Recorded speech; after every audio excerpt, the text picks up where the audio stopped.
Hello guys, welcome back to my channel. तो फिर से आ गई हूँ मैं अपनी टूडी फूडी हिंदी को लेके। तो इस एपिसोड के स्टार्ट में हम लोग हिजू को देखते हैं, जिसे दासिया रेडी कर रहा था और बाहर लियान उसके लिए वेट कर रहा था और बार बार उसे आवाज़ दे रहा था। हिजू कहती है रुक, अभी तुझे दिखाती हूँ। लेकिन कोर्ट लेडी उसे रोक के कहती है अब छोड़िए ना उसको, वो ऐसा ही है। और जब यह मैनेजर चोय आता है और लियान को देखती है, वो पूछती है अब अभी भी यहीं खड़े हो। वो कहती है हाँ हिजू के लिए। मैनेजर चोय कहती है क्या अभी तक उन्होंने रेडी नहीं हुआ।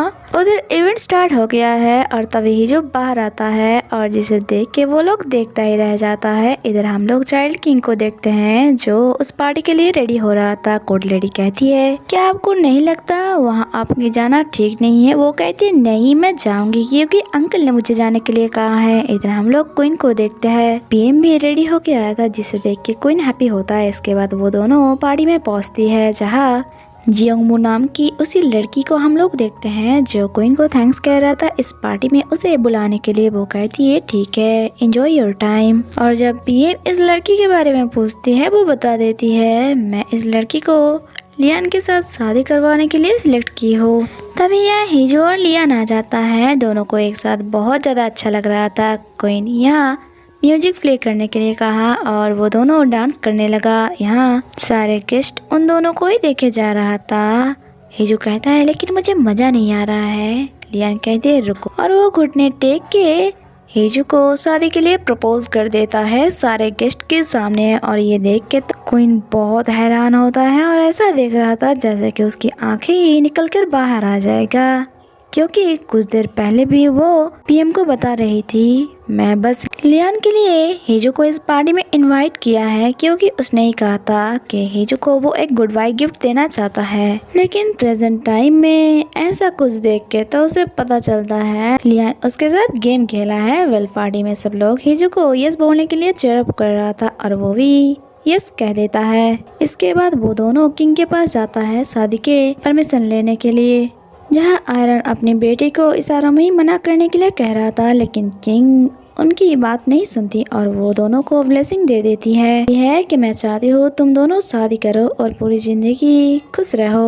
और ये सब पीएम को देखा नहीं जा रहा था और इसलिए वो खुद को रिलैक्स करने के लिए बाहर आ जाता है। उसके पीछे पीछे आयरन भी आता है और उसे कहता है कुछ करो, तुम ही कुछ कर सकते हो। अब पीएम कहता है लगता है अब मैं कुछ नहीं कर पाऊंगी क्योंकि किंग ने भी उन लोगों को ब्लेसिंग दे दिया है, वो भी सबके सामने।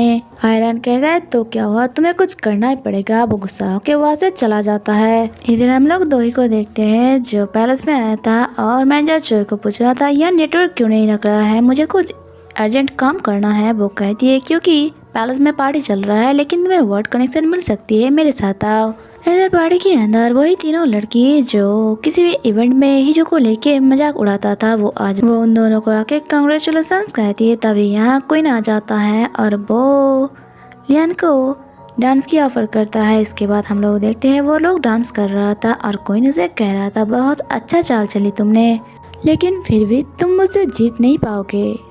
लियान कहती है आप क्या करने वाले हो, क्योंकि किंग भी परमिशन दे दिया है, इसलिए क्या आप किंग की ऑर्डर भी नहीं मानेंगे, क्या आप किंग की अगेंस्ट में जाएंगे जैसा मेरे भाई फॉर्मर किंग की ऑर्डर की अगेंस्ट थे आप, ठीक वैसे ही आपको क्या लगा था मुझे कुछ पता नहीं चलेगा। और ये सुन के तो एक पल के लिए जैसे क्वीन फ्रीज हो जाता है। और इधर हम लोग पीएम को देखते हैं जो यहाँ खड़ा था। तभी हिजू उसके पास आके कहती है तुम यहाँ अकेला क्यों खड़े हो, चलो डांस करते हैं, और अपना हाथ उसकी तरफ बढ़ा देता है। और यहाँ हम लोगों को एक फ्लैशबैक का सीन दिखाया जाता है जहाँ स्कूल टाइम में ये लाइब्रेरी में बैठ के पढ़ रहा था। तभी तो लड़के को बात करते हुए सुना कि एग्जाम शुरू होने वाला है लेकिन हिजू अभी तक नहीं आया, पता नहीं वो कहाँ चला गया। जो सुन के वो हिजू को ढूंढने के लिए निकल जाता है और फाइनली उसे हिजू मिल भी जाता है क्लिप में, जहाँ से वो उसे बाहर निकलता है। और बाहर आते ही हिजू पीएम की हाथ पकड़ के भाग रहा था,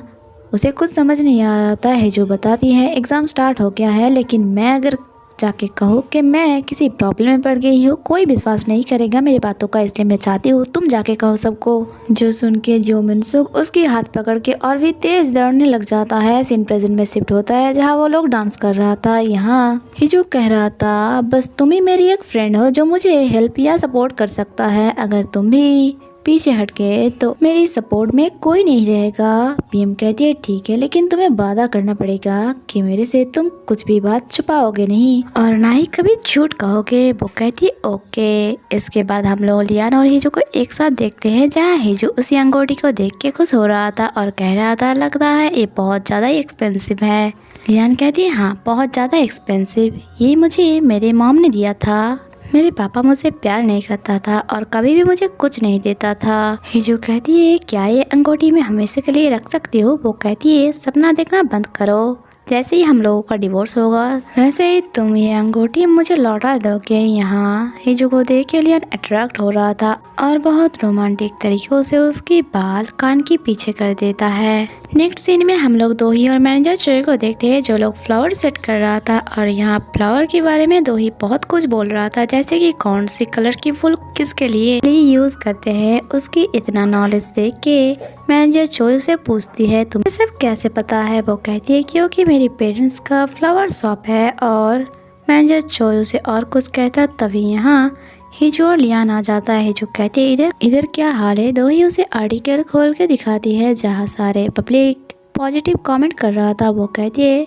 वेरी गुड, बहुत अच्छा काम किया तुमने, वीआर टीम को भी इन्फॉर्म कर दो। दोही कहती है ये काम मैं बहुत पहले ही कर चुकी हूँ। इधर हम लोग तेजू और उसकी वाइफ को देखते हैं, वो लोग भी न्यूज देख लिया था और ये सोच के खुश था कि वो लोग बहुत जल्दी रॉयल फैमिली का रिश्तेदार बनने वाला है। लेकिन तभी तेजू सैड हो जाता है। उसकी वाइफ कहती है अब तुम्हें क्या हो गया, तुम सैड क्यों हो रहे हो? बल्कि ये सोच के तो तुम्हें खुश होना चाहिए कि अब तुम कैसल ग्रुप के सीईओ बनने वाले हो। तेजू कहता है मैं वो नहीं सोच रही हूँ, बल्कि मैं ये सोच रही हूँ मेरी सिस्टर को किसने मारने की कोशिश की और उस इंसान के बारे में जब पता चला अगले दिन ही उसका मौत की खबर भी आ गया। पता नहीं क्यों मुझे ऐसा लग रहा है राज फैमिली के अंदर कुछ बहुत बड़ी षड्यंत्र चल रहा है।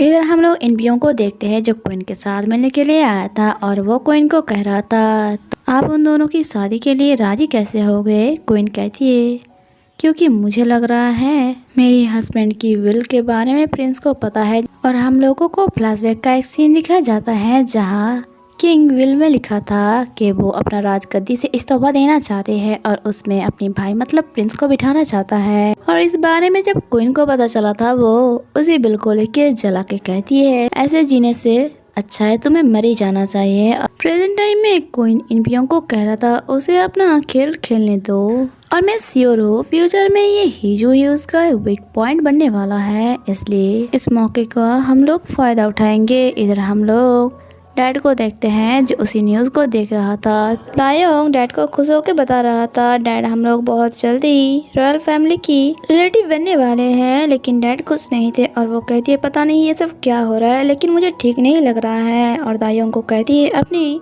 फैमिली से कांटेक्ट करने के लिए ताकि जल्द से जल्द वो लोग पैलेस में किसी को भेज सके हिजू की सपोर्ट के लिए। इसके बाद हम लोग तायोंग को देखते हैं जो तेजू को कह रहा था मुझे तो इतने दिनों से लग रहा था कि डैड हिजू को बहुत ज्यादा हेट करता है, लेकिन आज डैड की ऐसी बातें सुन के मैं थोड़ा हैरान था। तेजू कहती है क्योंकि कुछ भी हो हिजू डैड का ही तो बेटी है और डैड कुछ कहे तो ठीक है, लेकिन अगर किसी और ने हिजू को किसी भी तरह बुली करे तो डैड चुप नहीं रहेगा।